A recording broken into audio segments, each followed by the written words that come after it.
Это самое яркое клиническое испытание экстракта огневки. Оно проходило на кафедре педиатрии Рязанского государственного медицинского университета, и проводила это исследование профессор, доктор медицинских наук Наталья Дмитриева. Предстояло узнать, может ли в действительности экстракт личинок восковой моли оказать помощь детям с бронхолегочными заболеваниями. Экстракт назначали в дозе 1 капля на 12 кг массы ребенка. Он принимался за 30 минут до еды в течение 21 дня. Контрольная группа состояла из деток, которых лечили традиционно без огневки. У больных детей проводили спирометрию, определяли газовый состав крови, содержание Т и Б лимфоцитов, иммуноглобулинов по методу Манчини, а также проводили другие анализы.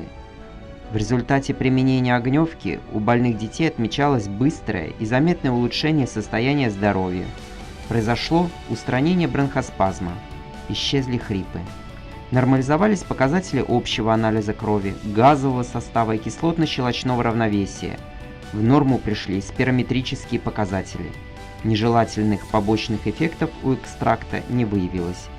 По результатам этого клинического исследования был сделан вывод о том, что указанный препарат может быть средством выбора в лечении, так как он обладает адаптогенным, анаболическим действием, повышает функциональные возможности организма и содержит богатый набор биологически активных веществ.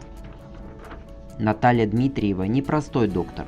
Она была заслуженный деятель науки Российской Федерации, член-корреспондент Евроазиатской академии медицинских наук, председатель областного общества детских врачей. В течение 30 лет заведовала кафедрой детских болезней университета. Она автор более 400 научных работ. Специально для педиатров и семейных врачей из-под ее пера вышли 40 методических пособий и справочников. Защита 20 диссертаций прошла под ее руководством. Именем Натальи Дмитриевой названа Рязанская областная больница.